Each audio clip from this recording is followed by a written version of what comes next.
요시야가 왕위에 오를 때 나이가 8세라 예루살렘에서 31년 동안 다스리며 여호와 보시기에 정직하게 행하여 그의 조상 다윗의 길로 걸으며 좌우로 치우치지 아니하고 아직도 어렸을 때 곧 왕위에 있은 지 8년에 그의 조상 다윗의 하나님을 비로소 찾고 제12년에 유다와 예루살렘을 비로소 정결하게 하여 그 산당들과 아세라 목상들과 아로 새긴 우상들과 부어 만든 우상들을 제거하여 버리매 우리가 왕 앞에서 바알의 제단들을 헐었으며 왕이 또 그 제단 위에 높이 달린 태양상들을 찍고 또 아세라 목상들과 아로 새긴 우상들과 부어 만든 우상들을 빻아 가루를 만들어 제사하던 자들의 무덤에 뿌리고 제사장들의 뼈를 제단 위에서 불살라 유다와 예루살렘을 정결하게 하였으며 또 므낫세와 에브라임과 시므온과 납달리까지 사면 황폐한 성읍들에게도 그렇게 행하여 제단들을 허물며 아세라 목상들과 아로 새긴 우상들을 빻아 가루를 만들며 온 이스라엘 땅에 있는 모든 태양상을 찍고 예루살렘으로 돌아왔더라. 아멘. 샬롬. 오늘도 하나님의 말씀으로 하루를 시작하신 여러분들에게 하나님의 은혜와 평강이 충만하게 넘치시기를 간절히 축복합니다. 오늘 역대하 34장 이 말씀에서는 유다의 16번째 왕 요시야의 통치에 대한 이야기를 나누고 있습니다. 우리가 다 나누진 않았지만 바로 앞에 아버지였던 15번째 왕이었던 아버지 아몬은 갑작스러운 나이에 암살을 당했고 8살밖에 되지 않은 요시야가 왕위를 이어가죠. 그리고 그의 조부 므낫세 왕은 아수르의 침공에 패배해서 바벨론 지역에 포로로 잡혀갔다가 겨우 살아 돌아왔습니다. 히스기야 왕을 통해서 이루어졌던 과거의 하나님을 향한 신앙 개혁은 우상 숭배의 모습으로 되돌아갔죠. 그래서 너무나도 힘든 또한 무력감을 느끼는 그러한 상황 가운데 놓여졌죠. 근데 2절과 3절 말씀에 보니까 히스기야 왕과 동일하게 그의 조상 다윗의 길로 걸었다라고 표현한 두 번째 왕이 바로 이 요시야 왕입니다.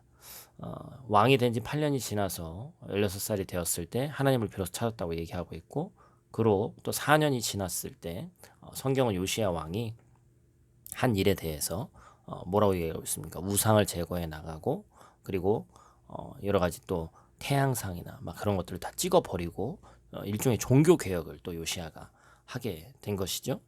어찌 보면 어린 나이긴 했지만 8년 또 4년 이런 기간 동안에 그는 중요한 사실은 비전을 끝까지 포기하지 않았습니다.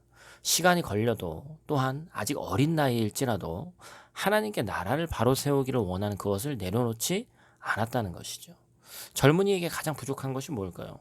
아직도 젊고 저도 아직 젊습니다만 바로 젊은 사람한테 부족한 것이 끈기, 인내죠. 기다리는 것처럼 참 어려운 일이 없습니다. 그런데 하나님께서 우리에게 주신 거룩한 소명, 아름다운 비전이 있다면 우리가 갈라디아서 6장 9절 말씀처럼 우리가 선을 행하되 낙심하지 말지니 포기하지 아니하면 때가 이름에 거두리라 이렇게 말씀하셨어요.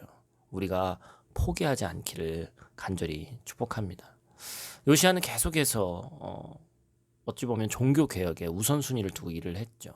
우상과 목상들을 다 제거하고, 근데 중요한 것은 그것을 다른 신하들에게 위임하지 않았습니다. 자신이 직접적으로 했어요. 심지어 태양상들 그런 것은 요시야 왕이 직접적으로 찍어냈습니다.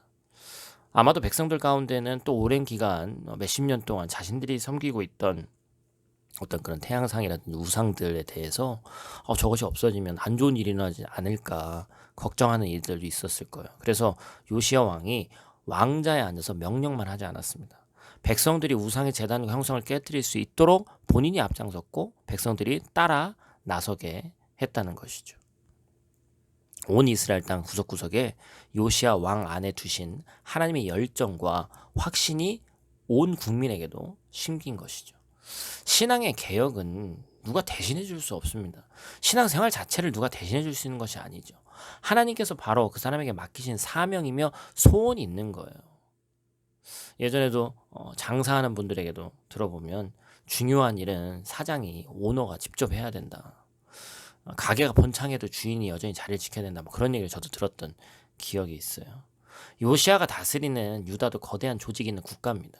이런 국가에서 왕이 직접적으로 나서고 행하는 이유는 요시야 마음 가운데 하나님을 향한 확신과 믿음이 빈틈없이 그리고 철저히 있었고 그것을 행하기 위해서였다는 것이죠. 무너진 신앙의 환경을 어떻게 다시 세울 수 있을까요?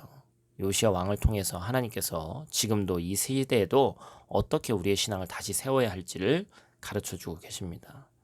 신앙개혁은 우리가 낙심하지 말고 내려놓지 말고 끈기 있게 인내심을 가지고 끝까지 가야 되는 것이고, 또한 그것은 누군가가 대신해 줄 수 없다는 사실을 우리가 분명히 기억하기를 축복합니다.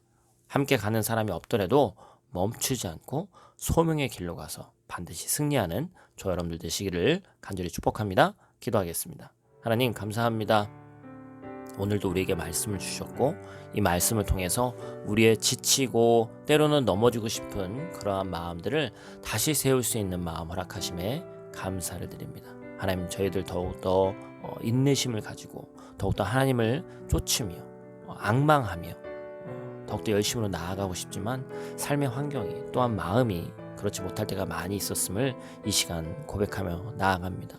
인생에 난관과 숙제가 없었으면 좋겠지만, 그 모든 것들이 또한 짧은 시간 해결되면 좋겠지만, 우리가 포기하지 않으면 반드시 하나님께서 열매를 맺혀주신다는 사실을 잊지 말고, 낙심하지 말고, 내려놓지 말고 담대히 나아갈 수 있는 오늘 하루 우리의 삶 될 수 있도록 하나님 함께하여 주시옵소서. 오늘 하루도 눈동자와 같이 지키실 줄 믿사오며 예수님 귀하신 이름으로 기도드립니다. 아멘.